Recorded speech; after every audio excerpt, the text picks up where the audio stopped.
by doing the following, we think something can be done. Look what the SM is in Uganda here.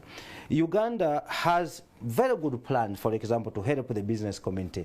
But look what the tax burden, for example. If someone owns a business in Uganda here, and it is subjected to 18% of VAT, to 6% of withholding tax, to pay as you earn, to income tax, to local service tax, without forgetting the statutory obligations of NSSF, operations, and other costs, how can you run a business when you have such a burden? So one of the fluctuations that the business community we have is the taxes that are abnormally allocated.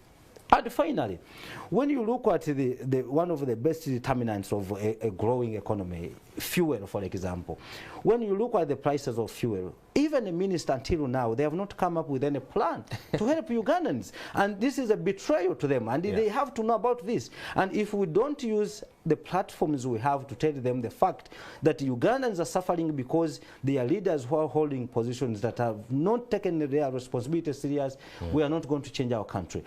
Leaders must know that enough is enough. They have to take their responsibility serious. To know the determinants, you cannot be buying a liter of fuel at 10,000 and you expect me to transport, for example, bananas goods from Mbalala to Kampala. I mean, make the life easier for the peasant, for the smaller farmers to also earn a living.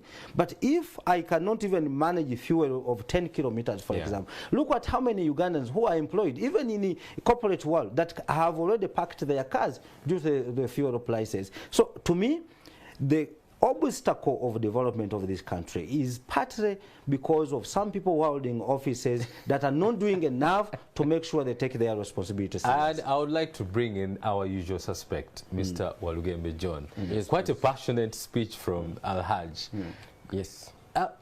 Just going back to the topic of the day, and that is the decision by UCDA to exit from the ICA agreement. What's your take on that? How is that affecting